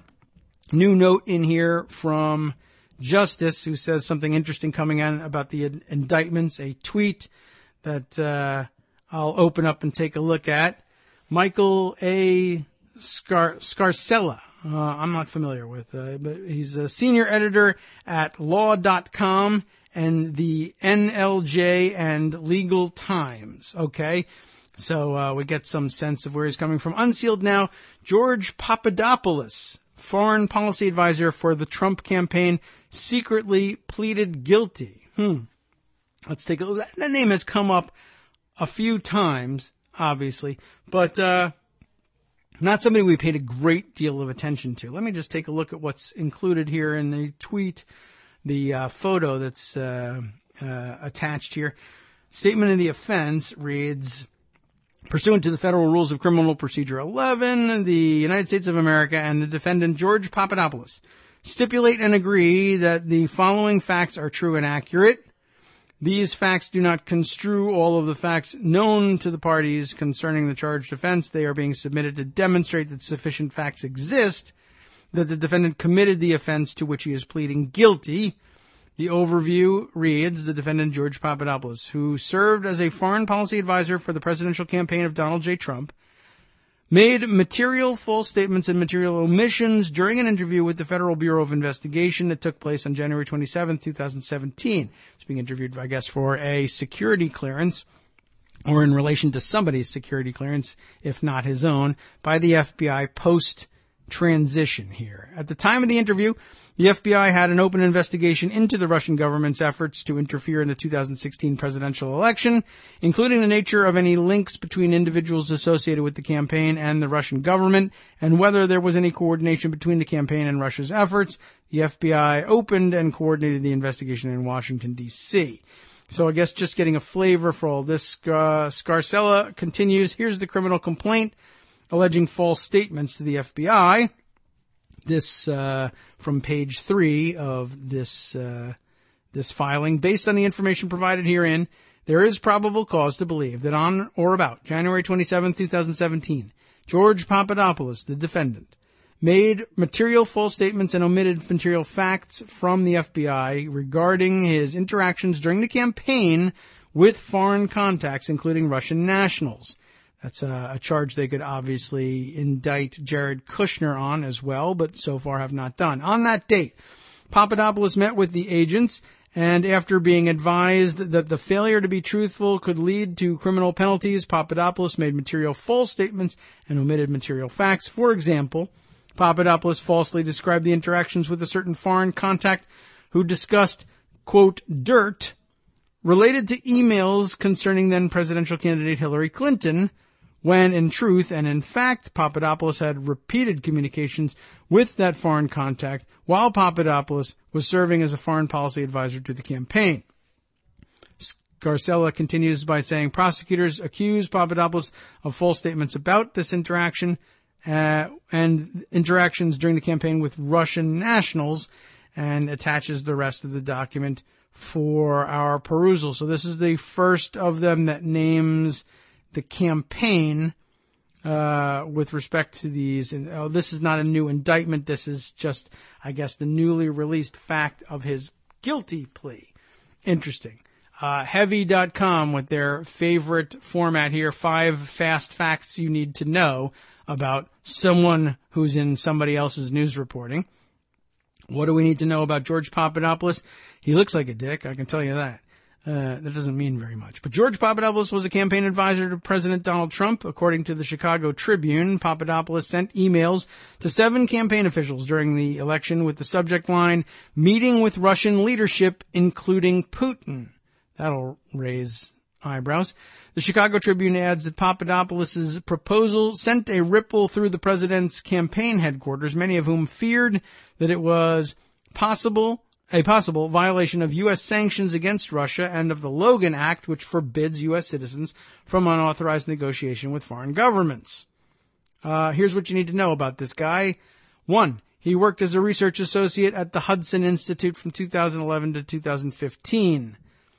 Born in Chicago, Illinois, according to Greek Reporter, both of his parents hail from, Greece. Thessaloniki. I'm going to guess at that one. He obtained a Bachelor of Arts in Political Arts and Government. That's an interesting title of the department there. With an emphasis on international political economy at DePaul University in 2009. Capitalized emphasis. Is that like a formality?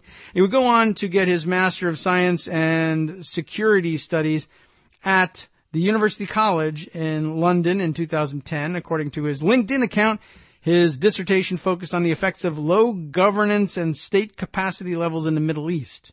Okay, interesting. So, Hudson Institute, a conservative guy, no doubt about it. Number 2 here before heading out for our next break, although Our music should begin very shortly. Here it comes. Number 2, he worked for both Trump and Ben Carson during the 2016 presidential campaign.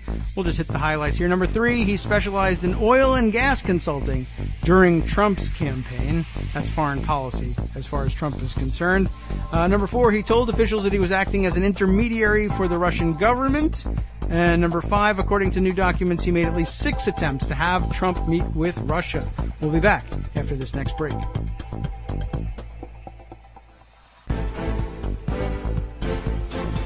Welcome back now to the Kagro in the Morning Show, back from our final break. And in our final segment, let's see what we can cram in here. There's so many things that we need to get to that we, it's the same old story. But here are a few things that I think some of them a little bit disjointed that we need to add to the pile. I won't be able to get through these, and I think really I just want to make reference to them so that you can read them. And quite honestly, it would require such extensive editing for the airing of the program on WRFZ up there in Rochester that we'll just skip it and let you read this on your own time. But in Thursday and Friday when we were discussing the sexual harassment issues, and I have yet to find out exactly what was driving this, but our downloads were like through the roof all of a sudden for the final 3 shows of the week, and I don't know whether that was relevant at all to the content. I do feel like we did some pretty good shows, and we explored the some parts of the sexual harassment stories that are out there that I think were underrepresented, at least in the print media. They had to focus on the facts. And, there was some good opinion material out there, but I think we filled in some gaps, and maybe it was just that material that led to this, or otherwise, perhaps it's possible that Libsyn revised its standards again, by which it measures what constitutes a download. I'll never know. We'll never get feedback on that. But we were talking on Thursday and Friday about the new cases that were cropping up, particularly Mark Halperin in the media, and it was brought to our attention. Remember, Armando had mentioned that Matt Taibbi and Mark Ames had come up, and there were a couple of pieces that cropped up over the weekend, some of which were new, some of which were throwbacks to when these allegations first began to surface, and I don't know whether they were noted at the time for what they actually were. But anyway, there were some accusations leveled, and they were printing, excerpts from their own memoirs of their time in Moscow as evidence of, well, at least their attitudes towards sexual harassment. If not, really honestly, if you read it literally, it was admission of their own sexual harassment activities. Apparently, though, they spent the afternoon on Friday essentially denying that this stuff had really happened. They actually tried to go with the defense of, we made this stuff up to make the book more interesting, or just, to try and play the role of provocateur here, and that it was really a satire of what was actually going on those days in Moscow, but not an accurate chronicle of what we did.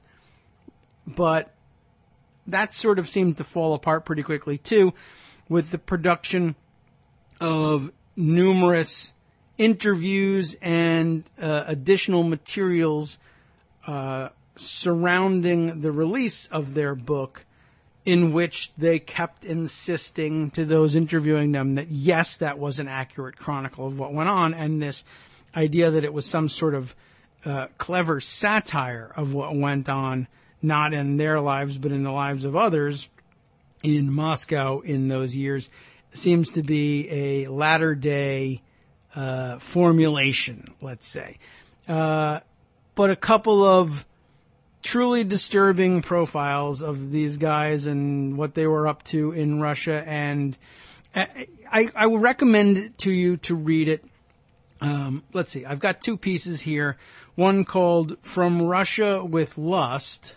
That's at the Observer, observer.com. This is a piece from where it went, way back in 2000. 6/19/2000, From Russia with Lust. In between snorting lines, Mark Ames and Matt Taibbi discussed the new book version of Exile, their raucous biweekly tabloid in Moscow. And it's every bit as disturbing as what we read last week. And one called Lost Exile, a 2014 piece in Vanity Fair. No, I'm sorry, 2010 piece in Vanity Fair by James Verini. Lost Exile, the unlikely life and sudden death of the exile, Russia's angriest newspaper. And, well, the accounts given therein are truly disturbing. And it's interesting, too, because, you know, I mean, they consider themselves to be left-leaning guys. It's just disturbing the number of overlaps, or the number of places where there's overlap between their professed attitudes towards women in general and those expressed as part of the political and social ideology of the alt-right today. I think if I dive into it at all, there's no extricating ourselves from it. So I just will recommend those pieces to you. And perhaps we'll discuss them further on another day, but there's just too much other stuff to get to. You should have a look at this. You need to know it's out there. That's really all I can say about it.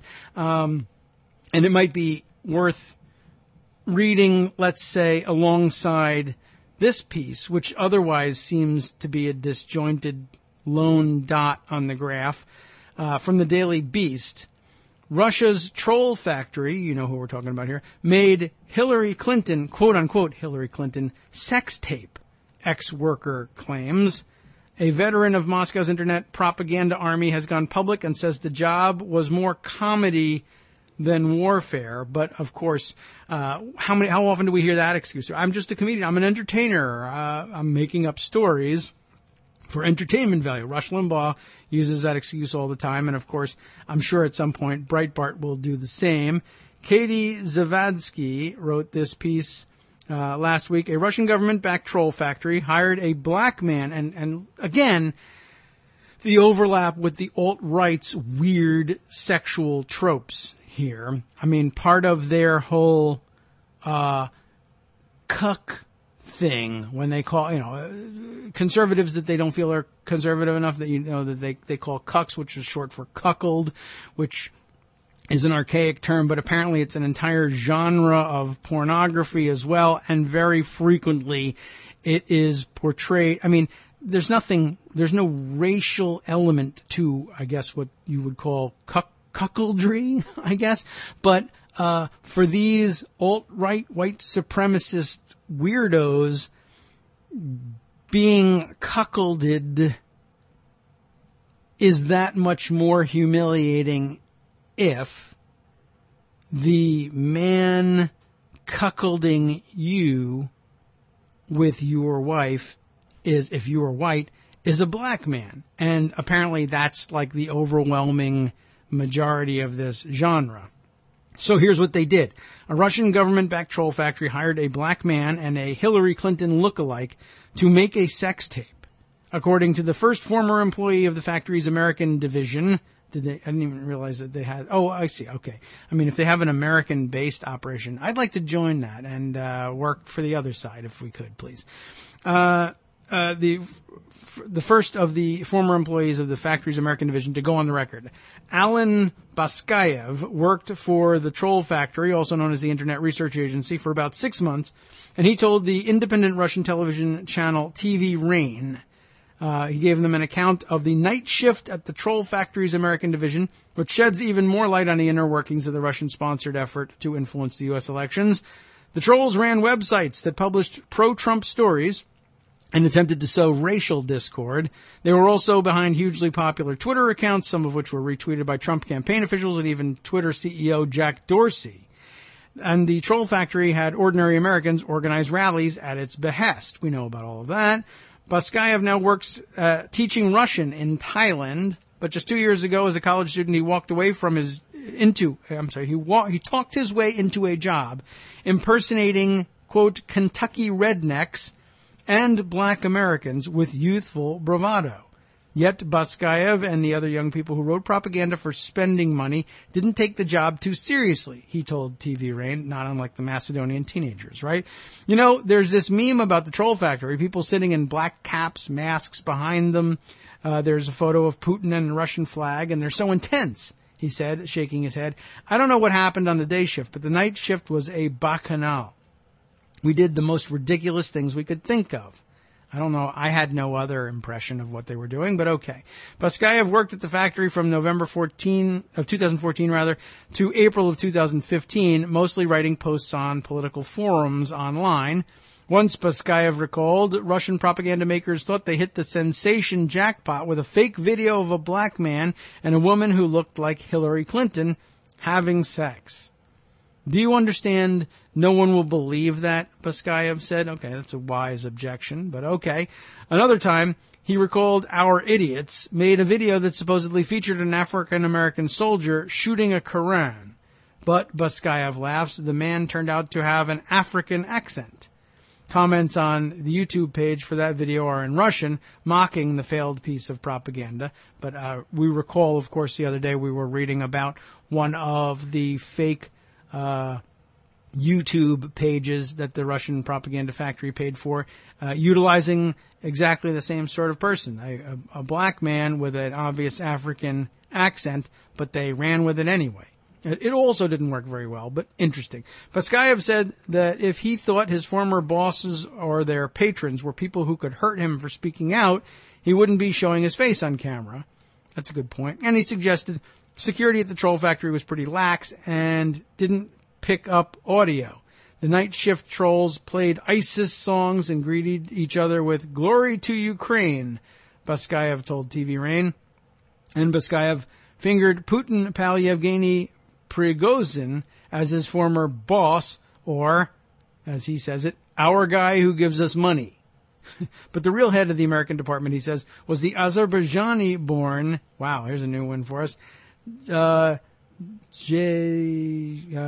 would we say this? D-Z-H-E-Y, Jaykhun Aslanov, simply known as Jay. There we are, Jaykhun. That makes a lot more sense. Baskayev said he was eventually fired after his bosses discovered he pre-wrote forum posts and simply pasted them in instead of responding to content. All 6 months that I worked there, it looked like a farce and clownery, Baskayev said. It was the realist postmodernism, Dadaism, and surrealism, or as the alt-right likes to call it, S-posting, right? No difference from what we were doing with our own clowns and buffoons here. Anyway, just sort of an illustration of the kind of thinking that went on there, the sort of thing that they actually gave some consideration to doing, though they were talked out of it by somebody who had even a nominal understanding of where American heads were at. But pretty interesting that that's the sort of thing that would occur to them as being seriously damaging, and maybe we ought to try it. Anyway, let's see. Other things we need to catch up on include this story now being re-upped over from Lawfare blog. I guess we ought to cruise through this one and just be ready with the contents in the back of our minds as things progress. This is Jack Goldsmith's piece from June of this year entitled "If Trump Fires Mueller or Orders His Firing." Just by way of background, I think it would be wise for us to zip through this one and be ready for a wild week. There are growing indications that President Trump may be thinking about getting rid of special counsel Robert Mueller. I guess I should mention somewhere along the line here, I thought I had a piece put aside on this subject, but who knows whether it just got drowned in all the other things that came up. But Dana Bonte, I believe he was U.S. Attorney for the Eastern District of Virginia. Do I have his title right? Dana Bonte, whose name came up early on in this administration because he was promoted to that position. And we discussed a little bit about the chain of succession in the Justice Department. For instance, if the Attorney General were forced out, or someone needed to fire Robert Mueller, would Dana Bonte be able to do it? Would he step up? Would he move into a higher position, et cetera, et cetera? We talked about all of the mechanics and the various executive orders naming or redesignating the line of succession. Dana Bonte's name came up a lot in those early days. He's out. He has resigned his position, and there was a lot of speculation about what that might mean.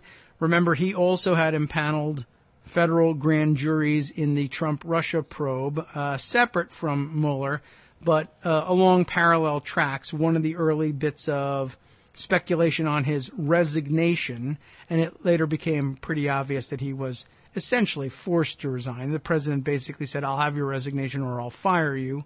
But there was some speculation that his resignation freed him up to act as a witness in the Mueller investigation, that it's something he couldn't do as a sitting U.S. attorney for anywhere, but the Eastern District of Virginia was where he was stationed. But that's not necessarily the only reason, and there's also more speculation that it just might come down to he really is contemplating moving on firing Mueller, and either that Bonte didn't want to be around for that, or that the president didn't want him standing in the way of that. And further, there was speculation, I really will have to grab all of these articles just to prove to you that there was such speculation, that the president may have been contemplating utilizing a previously existing from prior administrations OLC memo, Office of Legal Counsel, authorizing or purporting to find, I guess this is what OLC memos really do, purporting to find legal grounds for the president ordering U.S. attorneys or other Department of Justice officials to release to him otherwise secret grand jury information without having to put the court with jurisdiction over that grand jury on notice that he was making such a request and had received that information. That, of course, was offered up as a legal opinion years ago, probably not with any anticipation that the president would be probing his own grand jury investigation or a grand jury investigation that implicated him, but rather that he might need for national security purposes to get hold of information that was otherwise secret and implicated national security issues, and he didn't want or had reason not to want the court supervising that grand jury to know that that information was being given to him, though they usually can keep that a secret from other national security targets. But hey, apparently they felt that it was necessary at one point, and apparently there's some speculation that the current Office of Legal Counsel is counseling President Trump that this prior authorization likewise authorizes him to essentially read the transcripts of proceedings of the grand juries investigating him and the people close to him and how they manipulated the 2016 election. That's a bit of a stretch, but I don't know. That's the speculation anyway. So back to that sets the scene for us. Bonte is out. There's something going on here, and it's creeping ever closer to the scenario in which he fires Mueller. Okay? So back to Jack Goldsmith's piece here. There are growing indications that Trump may be thinking about getting rid of Mueller. Last weekend, and again, this piece was written back in June of this year. Last weekend, one of the president's private lawyers would not rule out the possibility when asked. Yesterday, the president's allies started talking affirmatively about the possibility. Newt Gingrich, for example, said it was time to rethink the Mueller appointment, which looked increasingly bad for the president. Ann Coulter said that Trump, quote, should fire Mueller. And then Trump's friend Chris Ruddy told Judy Woodruff on PBS NewsHour, I think he's considering perhaps terminating the special counsel. I think he's weighing that option. This seems like such a bad idea for the nation and for the president that I have a hard time believing it's a live possibility. I hope it's no more than wishful thinking or encouragement on the part of Trump allies. Perhaps it's a giant troll. As I write this, there's no way to tell. Nonetheless, in the hope that this proves to be an irrelevant exercise, I sketch below what I think would happen if Trump did, in fact, decide he wanted Mueller gone. There are legal issues as well as non-legal ones, which I consider in turn, and they are as follows. The legal issues. Mueller was hired pursuant to a special set of DOJ regulations. It's 28 CFR 600.4 through 600.10. Rosenstein explicitly stated that the regulations apply to Mueller's appointment. These regulations were drafted at the end of Bill Clinton's second term after Congress let the Independent Counsel Act expire. As Neil Katyal detailed in a recent Washington Post op-ed, that statute was perceived as problematic because the independent counsel's independence also led him to be less accountable to the public and to regular checks and balances. As Katyal recounts, the new regulations were drafted by an internal Justice Department working group convened by Attorney General Janet Reno and formally promulgated by Reno in 1999. By design, the regulations curb the special counsel's independence, but in narrow respects offer the special counsel some protective insulation. The critical provision on both points is Section 600.7. On the one hand, this provision makes clear that the special counsel is subject to all the rules, regulations, procedures, practices, and policies of the Department of Justice, and that the Attorney General may not only compel the special counsel to justify any investigative or prosecutorial step, but also may countermand the special counsel on a proposed course of action so long as he notifies Congress of the conflict.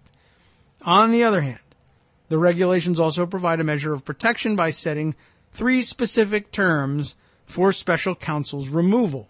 The special counsel can be removed only, 1, by the Attorney General, 2, for misconduct, dereliction of duty, incapacity, conflict of interest, or other good cause, including violation of departmental policies, and 3, in writing, which must include the specific reason for special counsel's termination. This raises several questions of interpretation, which are interlinked. The first issue is what supposed misconduct might constitute the basis for Mueller's removal. The standard for firing special counsel, remember, is misconduct, dereliction of duty, incapacity, conflict of interest, or other good cause, including violation of departmental policies. It is hard to see what Mueller has done that would warrant termination under this standard. Still hard to see months later. Trump might claim that Mueller has a conflict of interest because the firm he left represents the Trump family in some matters, but the Justice Department's own ethics expert ruled that there is no conflict there and that Mr. Mueller's participation in the matters assigned to him is appropriate. Perhaps Trump would claim that Mueller has a conflict because Comey and he are friends or brothers in arms, but it's hard to see how this constitutes conflict in the investigation of the Russia matter. Maybe Trump will come up with some other reason under the regulation. Second, under the regulation, the decision to terminate lies not with the Attorney General, Jeff Sessions, but with Rod Rosenstein, the deputy, who's acting Attorney General for purposes of the Russia investigation because of the recusal. So in the first instance, presumably Trump could order Rosenstein to fire Mueller. Rosenstein would then have to decide whether he believed the reasons Trump gave were adequate under the regulation. If so, he could carry out the order.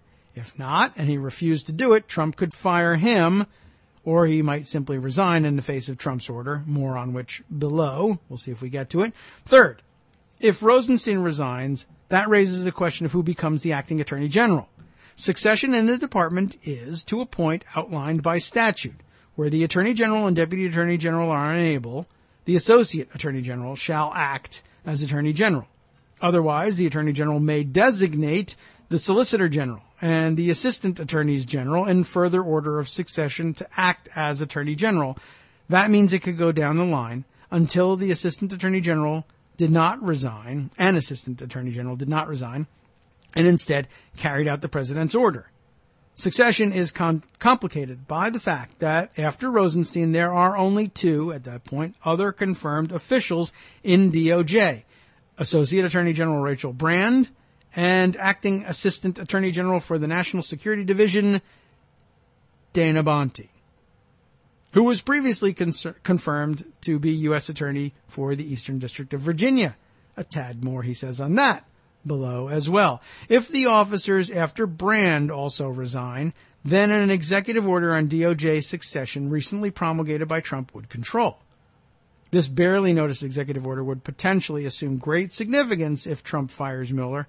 Fourth, there are a number of hard questions about whether Trump could circumvent the regulations, either ignore them or abrogate them and fire Mueller himself. Sure, why not? Go for it. Well, who would argue, right, that he's not fired? I would, but I mean, just for the hell of it, but I don't know. The argument at bottom is that all executive power is vested in the president. Law enforcement is at the core of executive power. There is no contrary statutory directive, as in Morrison v. Olson, and the special counsel rule is just a regulation promulgated by the executive branch, not a law, and is thus ultimately subject to change or disregard by executive order. On the other hand, there is this important point made in United States v. Nixon concerning Special Prosecutor Jaworski and the regulation then in force, 38 Federal Regulation 30739, which required extraordinary improprieties for his removal. And some quote from the case there. I think we might even skip down on that. In the Watergate context, President Nixon never sought to alter or circumvent the relevant regulations, and thus they remained in force and binding. What if, though, Trump issued a directive that fires Mueller and abrogates or ignores the special counsel regulations, including the authority to appoint and terminate, and the limiting criteria for termination? There are good constitutional arguments in support of this possibility. There are also countervailing arguments grounded in the principle that only the agency head that appoints the officer, and not the president, can remove the officer. This principle is reflected in the regulation itself and is consistent with Nixon's approach to the special prosecutor in Watergate. How these arguments will play out is beyond my scope at the moment and depends on part in the statute, if any, pursuant to which the special counsel regulations were promulgated. I will leave it to others to sort that out, but raise this final question. If Trump tries to blow through the regulation and fire Mueller himself, would DOJ or Mueller accept the termination or instead challenge and litigate the purported removal? That litigation would be interesting. It certainly would be. Let me just speculate in this and say Trump has not shown a tremendous courage in firing people in difficult situations, including Reince Priebus, who, of course, you may recall, he made him deplane so that he wouldn't be physically present when he got the news from someone else via the internet, I believe, that he was fired. I don't think he has it in him to do firings himself that are supposed to be done by other people. There are, of course, non-legal issues, and they're mostly political as well. But we won't have time to dive into all of those. Obviously, I will let you have this piece to read and consider the political situation, one of which does involve Dana Bonte. We'll see if we can't squeeze that in just for a second. What happens if Trump moves down the line of succession? Newly confirmed Associate Attorney General Rachel Brand would be next, and then I think would come acting AAG for National Security Dana Bonte, who is, of course, out. What about after them? Is there discussion of that in this piece? You know what? I can't even tell at this point. You're going to have to wait for another day, because it's time for us to play our outro music and get ready to hand over the microphones to the guys batting cleanup once again on the after show. We'll be back with another live show, I think. I'm not sure where exactly we'll be broadcasting from, but we can't drop the ball at this point, and there's so much more to get to. And there's so much more fun stuff about just how dopey Trump really is, too. Just good old-fashioned fun stuff. I did see a great tweet over the weekend that asserted that all interviews with Trump should simply be published in transcript form. Don't clean it up. Don't try to make him make any sense.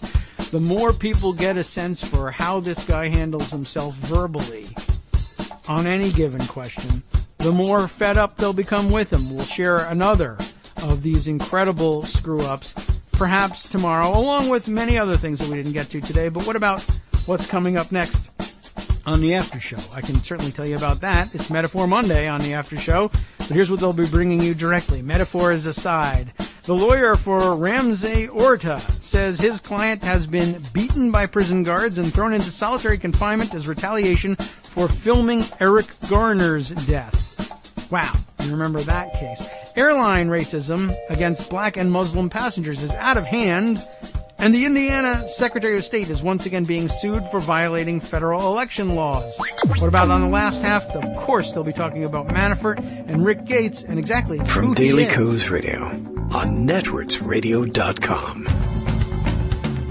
You have been listening to the Kagro in the Morning Show with David Waldman. Thanks again for putting up with all the noise, and do stay tuned for the last half of the after show. They report that Rick Gates, longtime Manafort associate who was indicted today, visited the White House and raised money for Trump long after Manafort was forced out over Russia. That and much, much more to come on the after show. We'll see you tomorrow.